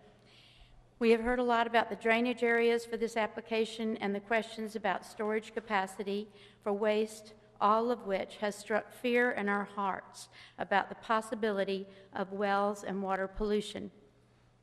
We know there are other engineering details in this application that are flawed, and that all of the systems they are proposing must function as good as new at least 50 years. There is no plan in place regarding the degradation of their systems, pumps, pipes, or other construction involved. Runoff from old leaky sewage systems present a water pollution risk. They have not adapted their application for the increased air and water temperatures, increased storm intensity and frequency, or changes in rainfall patterns associated with climate change this region must plan and prepare for. As a result, this development will be a continuous nightmare and tax deficit for the entire town. Preventing overflows from combined sewage and storm water carries the biggest price tag after the fact. Anyone knows that good planning prevents many problems. We know no sewer lines have been secured. A sewer line hookup may require a new pump station. This plan will cost the town a sizable sum to solve just this one issue. The problems this development will cause based on such a poorly planned application fraught with engineering flaws speaks volumes and promises a poor outcome for the residents and wildlife of Stratford now and into the future. This is definitely not environmentally friendly construction. Yet, this applicant continues to try to persuade everyone to believe there will be no problems for the wetlands, the wildlife, and the community surrounding this property. It seems they are blind to the fact that there is a wetland on this property at all, or one of any size that requires saving, although a long list of plant and animal species reliant on this forest and wetland, no matter how small, has been photographed and documented by scientists and neighbors for these hearings. The open space needs protection from the type of development they are trying to force into this small space. It's been proven that the watershed, wildlife, and beauty of the mixed deciduous forest on this property provides a home to many small mammals, as well as reptiles and amphibians, and nearly all of Connecticut's bird life can be observed here. It has also been proven that one of the streams on the property does connect with the Housatonic River. It should be noted that a severe change to this property threatens the ecological integrity of the ecosystems, which will eventually affect our beautiful Housatonic River and ultimately Long Island Sound. Our town has opportunities for development, but this development is not in character with the residential neighborhood, nor do we have the confidence that this development will be safely built or maintained so that it does not cause erosion, flooding, and pollution from water runoff. The goals of Stratford's plan of conservation and development includes preserving community character as a primary consideration, along with protecting natural resources, conservation areas, and environmentally sensitive areas. There is no balance to be found for a development such as this one that will impact all of these concerns in a negative way. It is time for this committee to decide if it wants to sit by and watch as we lose species, our clean water, our quiet neighborhood, and possibly populations of species to a development that is not environmentally friendly or safe. Thank you. And I have a copy for the record. Thank you.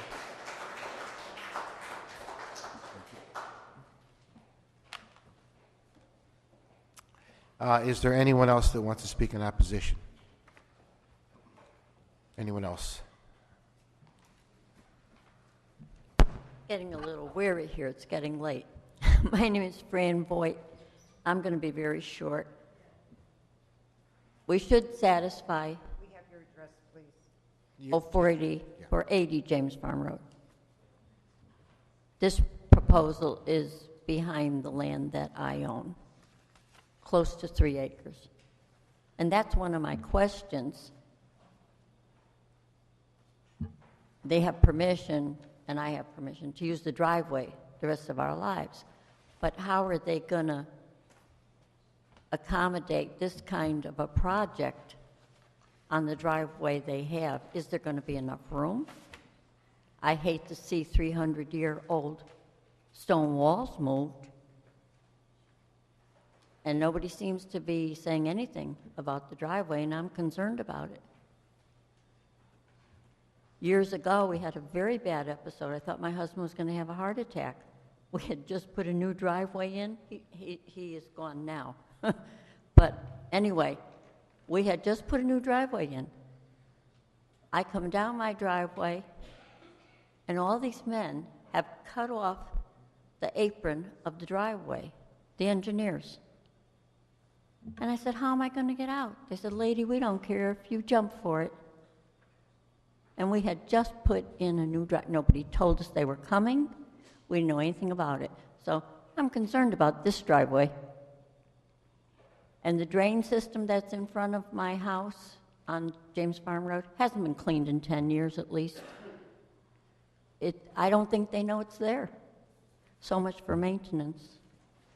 I don't know. And you're going to need a two-way road going up there. It's not going to be, you know, it has to accommodate fire engines and everything else. So I won't bore you with anything else. There's a lot of questions, but there's things to think about. Thank you. Thank you. Anyone else?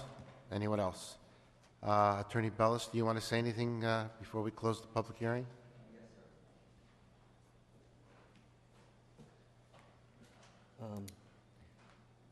Let me start with an administrative thing. It's my understanding that Mr. Bill McCann was the Wetlands Administrator for the town, and Steve Danzer was his assistant. And I know that the intervener has introduced a report of Dr. Danzer, and I think that puts Mr. McCann in a tough spot because obviously he's formed opinions of Dr. Danzer, you know, while they work together, and that would be something that would be outside, you know, any of the testimony here. And I have no problem if he wanted to recuse himself from this hearing. I don't know if I'm doing him a favor or not, but I don't want to put any commissioner in a tough spot when you have to decide the credibility of expert witnesses. So I just want to bring that out. Notwithstanding that, I think we all know that we are guided by the wetlands regulations for the town of Stratford, and I've heard the residents, you know, over and over, and it's very apparent to me that they're not happy with the use that's being proposed for this property. They don't like the 5 townhouses. But I respectfully submit that that's a decision not for this particular commission, but for the Planning and Zoning Commission. Right. They have to decide that, and there would have to be a change in the zoning, and that's for them to decide. So I recognize that that's just not something that we're here to decide tonight. What do we have? We've agreed to put up a conservation easement. I've given a copy of that deed. It'll be recorded on the land records. It's 50 feet wide. What else do we know are facts? There's no activity taking place within 100 feet of the wetlands. That's a fact. What are we proposing? Houses. It's not an unusual thing in a town such as Stratford. There's many existing houses that are near these wetlands. So it's not the fact that single-family houses are so, you know, something so different that we can't address any potential problems that single-family houses or condos, townhouses would have on the wetlands. This is nothing new.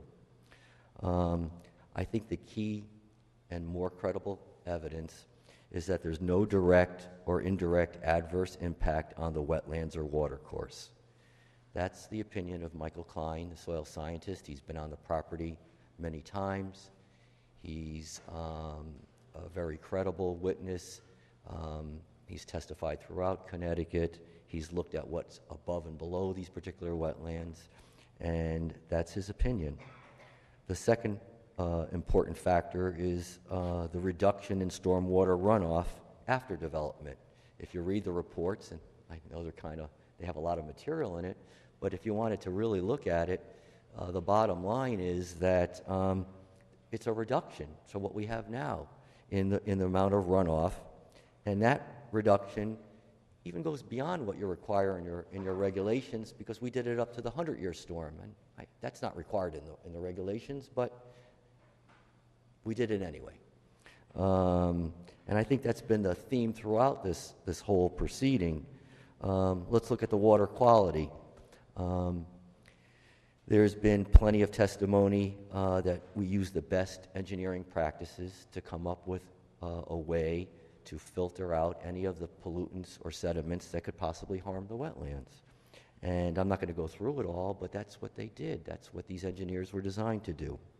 As far as getting into a pissing contest about how much storage there is, I think it's sufficient to say that the amount of underground storage exceeds what would be required under the regulations, and that was done, again, up to the 100-year storm.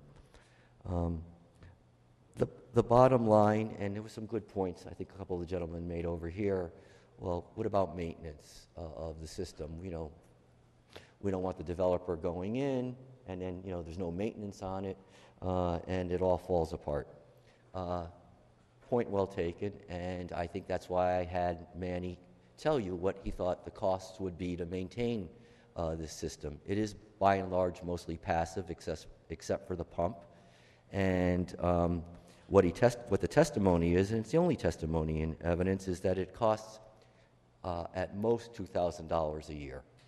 And what I am suggesting, and I told my client, and you can make it a condition of your approval, that the applicant will deposit $5,000 of his own money into the condo association, earmarked for the maintenance, the yearly maintenance of these of the equipment. In addition, there will be monthly common charges that will be collected through the condominium association, and as Manny calculated, it's not a significant sum of money. It's $33 a month, but that will accumulate as well, and it will be used towards the maintenance. So I want to be clear that we're not overlooking that fact, and we've addressed that fact. I think that what the engineer did goes above and beyond what you normally see. I mean, I have a forced sewer main at my house, and I have one pump, and I have a much longer forced main line coming out of my house. He's designed something with two pumps, so God forbid if one of them doesn't work, the second one will work. He's designed to have a generator in case there's a loss of power. This generator will kick on and allow the homeowners to stay in the home and continue using the facilities like they normally would, so that the generator would work instead of electricity. Again, no technology that's really not in use all over Stratford, all over Connecticut, and all over the United States. As far as burying propane tanks, it's not the same as burying oil tanks. All the projects that they're doing now, they're burying these propane tanks, and there's no harm to the environment. Obviously, they're pressurized, and it's in a liquid form while they're pressurized. And if, God forbid, there was a puncture, not that I know of any, it turns into a gas and goes up in the air. So that's not really a realistic concern for the wetlands. So what I'm trying to say is that the applicant is proposing a use that's not uncommon in this town, that we've really used the best management practices, both engineering and through the soil scientists' recommendations, to make sure that the water's collected, it's purified, and this is all done outside of the 100-foot buffer to the actual wetlands. It's all this activity is beyond 100 feet. We've agreed for the conservation easement so no one goes in there and disturbs anything in there. And I really think that at the end of the day, your decision will be whether there's a direct or indirect adverse impact on this wetlands from the activity that we're proposing. And I think it's reasonable, after you hear all the testimony, to conclude that there would not be an adverse impact. And that's all that we were trying to do throughout this hearing. We listened to people's suggestions, both the commissioners, both the interveners, and we tried to design a project that helps preserve the wetlands. There's no ulterior motives. There was nothing else that was done, trying to take shortcuts. I think it was rather just the opposite. Anytime a commissioner or anyone made a suggestion, we incorporated it, and it's obviously, of course, it cost the applicant more money, but that was never something we said, I'm sorry, that cost too much money, we're not doing that. You never heard us say that. So I understand that the folks behind me are not happy with the 5 townhouses. I just respectfully submit that this is not the forum for them to be addressing that. I hope you agree with me that we've done everything we can using best engineering practices to protect those wetlands. And if you have any questions you'd like to ask me, feel free. But I would submit that after I conclude my remarks tonight, or now, and if you don't have any questions, that we close the hearing. Any questions? Staff? No. Thank you very Hi, much. thank you all for listening to us. Thank you. All right, at this time, I'm going to entertain a motion to close the public hearing. Mr. Fay, seconded. Mr.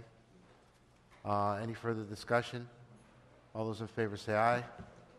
Aye. Thank you. Passes unanimously.